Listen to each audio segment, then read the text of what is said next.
آپ صلی اللہ علیہ وسلم کی ولادت کے بعد 3-4 روز تک آپ کی والدہ نے آپ کو دودھ پلایا۔ پھر آپ کے چچا ابو لہب کی آزاد کردہ کنیز ثویبیہ، جس کو ثوبیہ بھی کہتے ہیں، انہوں نے آپ کو دودھ پلایا۔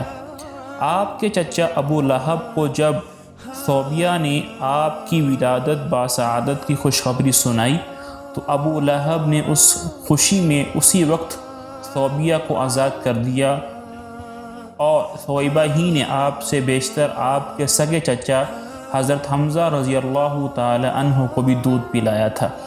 اس لیے حمزہ رضی اللہ تعالی عنہ آپ صلی اللہ علیہ وسلم کے رضاعی بھائی ہیں، اور آپ کے بعد ثویبیہ نے ابو سلمہ رضی اللہ تعالی عنہ کو بھی دودھ پلایا۔ صحیح بخاری شریف میں ام المؤمنین ام حبیبہ رضی اللہ تعالی عنہا سے مروی ہے کہ میں نے ایک بار رسول اللہ صلی اللہ علیہ وسلم کی خدمت میں یہ عرض کیا کہ میں نے یہ سنا ہے کہ آپ ابو سلمہ کی بیٹی درہ سے نکاح کا ارادہ رکھتے ہیں۔ آپ نے بطور تعجب فرمایا کہ ام سلمہ کی بیٹی سے جو میری تربیت میں ہے، اگر درہ میری رہیبہ نہ ہوتی تب بھی میرے لیے حلال نہیں ہو سکتی، کیونکہ وہ میری رضاعی بھتیجی ہے۔ اس لیے مجھ کو اور اس کے باپ ابو سلمہ کو ثویبیہ نے دودھ پلایا ہے۔ ابن عباس رضی اللہ تعالی عنہ سے مروی ہے کہ نبی کریم صلی اللہ علیہ وسلم سے عرض کیا گیا کہ اگر آپ حضرت حمزہ رضی اللہ تعالی عنہ کی بیٹی سے نکاح فرما لیں تو کیسا ہے؟ تو آپ صلی اللہ علیہ وسلم نے فرمایا وہ میری رضاعی بھتیجی ہے۔ ثویبیہ کی اسلام میں علماء کا اختلاف ہے۔ حافظ ابو مندہ نے ثویبیہ کو صحابیات میں ذکر کیا ہے، واللہ سبحانہ تعالی عالم۔ نبی اکرم صلی اللہ علیہ وسلم ثویبیہ کا بہت اکرام فرماتے تھے۔ حضرت خدیجہ رضی اللہ تعالی عنہا سے نکاح ہو جانے کے بعد ثویبیہ آپ کی خدمت میں حاضر ہوا کرتی تھیں۔ ہجرت کے بعد بھی مدینہ منورہ سے آپ ثویبیہ کے لیے کبھی ہدیہ بھیجتے۔ جب مکہ مکرمہ فتح ہوا تو آپ نے ثویبیہ اور ان کے بیٹے مسروح کو دریافت کیا۔ معلوم ہوا کہ دونوں کا انتقال ہو چکا ہے۔ پھر فرمایا کہ اس کے اقارب میں کوئی زندہ ہے تاکہ اس کے ساتھ کچھ سلوک اور احسان فرمائیں۔ معلوم ہوا کہ اس کے خویش و اقارب میں سے کوئی بھی زندہ نہیں۔ مرنے کے بعد ابو لہب کو کسی نے خواب میں دیکھا کہ نہایت بری حالت میں ہے۔ پوچھا کہ کیا حال ہے؟ ابو لہب نے کہا میں نے تمہارے بعد کوئی راحت نہیں دیکھی مگر صرف اتنی کہ ثویبیہ کے آزاد کرنے کی وجہ سے انگلی کی مقدار کے بقدر پانی پلا دیا جاتا ہے، یعنی انگلی کے اشارے سے آزاد کیا تھا اسی قدر مجھ کو پانی مل جاتا ہے۔ علامہ سہیلی رحمہ اللہ فرماتے ہیں کہ ایک بار حضرت عباس نے ابو لہب کو خواب میں دیکھا کہ بہت ہی بری حالت میں ہے اور یہ کہتا ہے کہ میں نے تمہارے بعد کوئی راحت نہیں دیکھی مگر یہ کہ ہر دوشنبہ کو عذاب میں تخفیف ہو جاتی ہے۔ ثویبیہ کے بعد حلیمہ سعدیہ نے آپ کو دودھ پلایا۔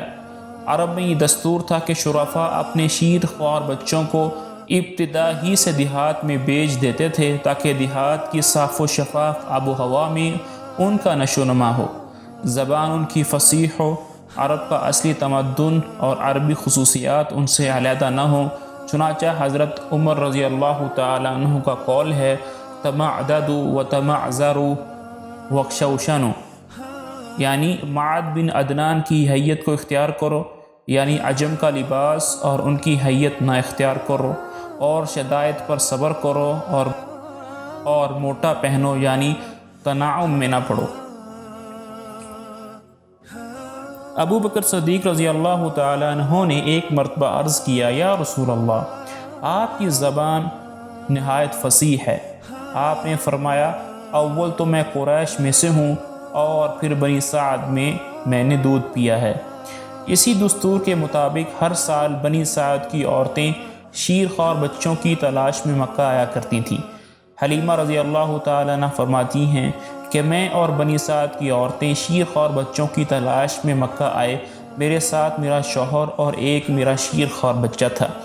سواری کے لیے ایک لاغر اور دبلی گدھی اور ایک اونٹنی جس کا یہ حال تھا کہ ایک قطرہ دودھ کا اس سے نہ نکلتا تھا۔ ہم بھوک کی وجہ سے رات بھر نہ سوتے۔ بچہ کا یہ حال تھا کہ تمام شب بھوک کی وجہ سے روتا اور بل بلاتا۔ میرے پستانوں میں اتنا دودھ نہ تھا کہ جس سے بچہ سیر ہو سکے۔ کوئی عورت ایسی نہ رہی کہ جس پر آپ پیش نہ کیے گئے ہوں، مگر جب یہ معلوم ہوتا کہ آپ یتیم ہیں تو فوراً انکار کر دیتی کہ جس کی باپ ہی نہیں اس سے حق الخدمت ملنے کی کیا توقع کی جائے۔ مگر یہ کسی کو معلوم نہ تھا، یہ یتیم نہیں بلکہ در یتیم ہے، اور یہ وہ مبارک مولود ہی ہے کہ جس کے ہاتھوں میں قیصر و کسریٰ کی خزائن کی کنجیاں رکھی جانے والی ہیں۔ دنیا میں اگرچہ اس کا کوئی والی اور مربی اور حق الخدمت دینے والا نہیں، مگر وہ رب العالمین جس کے ہاتھ میں تمام زمین و آسمان کے بے شمار خزائن ہیں، وہ اس یتیم کا والی اور متولی ہے، اور اس کی پرورش اور تربیت کرنے والوں کو وہم و گمان سے زیادہ حق الخدمت دینے والا ہے۔ سب عورتوں نے شیرخوار بچے لے لیے، صرف حلیمہ خالی رہ گئیں۔ جب روانگی کا وقت آیا تو حلیمہ کو خالی ہاتھ جانا شاق معلوم ہوا۔ یکا یک غیب سے حلیمہ کے دل میں اس یتیم کے لینے کا نہایت قوی داعیہ اور شدید تقاضا پیدا ہو گیا۔ حلیمہ نے اپنے شوہر سے جا کر کہا، خدا کی قسم میں ضرور اس یتیم کے پاس جاؤں گی اور ضرور اس کو لے کر آؤں گی۔ شوہر نے کہا کہ اگر تو ایسا کرے تو کوئی حرج نہیں، امید ہے کہ حق جل شانہ اس کو ہمارے لیے خیر و برکت کا سبب بنائے۔ حلیمہ اسی برکت کی امید سے آپ کو لے آئیں۔ اللہ نے اسی امید کے مطابق ان پر برکتوں کا دروازہ کھول دیا۔ بنی سعد کی اور عورتوں نے مخلوق سے طمع باندھی اور حلیمہ نے خالق سے امید باندھی۔ حلیمہ کہتی ہیں کہ اس مولود مسعود کو گود میں لینا تھا کہ جو پستان بالکل خشک تھے وہ دودھ سے بھر آئے۔ اتنا دودھ ہوا کہ آپ بھی سیراب ہو گئے اور آپ کا رضائی بھائی بھی سیراب ہو گیا۔ اونٹنی کا دودھ دوہنے کے لیے اٹھی تو کیا دیکھتی ہیں کہ تھن دودھ سے بھرے ہوئے ہیں۔ میں نے اور میرے شوہر نے خوب سیر ہو کر دودھ پیا۔ رات نہایت آرام سے گزری۔ صبح ہوئی تو شوہر نے حلیمہ سے کہا، اے حلیمہ خوب سمجھ لے، خدا کی قسم تو نے بہت ہی مبارک بچہ لیا ہے۔ خدا کی قسم میں یقین سے کہتی ہوں کہ البتہ میں اللہ سے یہی امید رکھتی ہوں۔ اب قافلہ کی روانی کا وقت آیا، سب سوار ہو کر چل پڑے۔ حلیمہ بھی اس مولود مسعود کو لے کر سوار ہوئیں۔ حلیمہ کی وہ دبلی پتلی سواری جس کو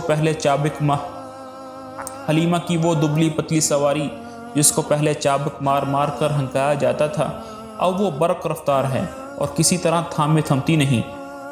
اس وقت تو وہ ایک نبی کا مرکب بنی ہوئی ہے۔ ساتھ والی عورتوں نے پوچھا، اے حلیمہ یہ وہی سواری ہے؟ عورتوں نے کہا کہ واللہ اس وقت تو اس کی کیا شان ہی جدا ہے۔ اسی طرح ہم بنی سعد پہنچے۔ اس وقت بنی سعد کی سرزمین سے زیادہ کسی جگہ قحط نہ تھا۔ میری بکریاں جب شام کو چراگاہ سے واپس آتیں تو دودھ سے بری ہوئی ہوتیں اور دوسروں کی بکریاں بالکل بھوکھی آتیں، تھنوں میں ایک قطرہ دودھ کا نہ ہوتا۔ یہ دیکھ کر لوگوں نے اپنے چرواہوں سے کہا، تم بھی اسی جگہ چرایا کرو جہاں حلیمہ کی بکریاں چرتی ہیں۔ چنانچہ ایسا ہی کیا گیا، مگر پھر بھی یہی ہوا کہ شام کو حلیمہ کی بکریاں پیٹ بھری ہوئی دودھ سے لبریز آتیں اور دوسروں کی بکریاں بھوکھی واپس آتیں، تھنوں میں دودھ کا ایک قطرہ نہ ہوتا۔ حلیمہ کہتی ہیں، اللہ تعالی ہم کو اسی طرح خیر و برکت دکھلاتا رہا اور ہم اللہ کی طرف سے اسی طرح خیر و برکت کا مشاہدہ کرتے رہے۔ اسی طرح جب 2 سال پورے ہو گئے تو میں نے آپ کا دودھ چھڑا دیا۔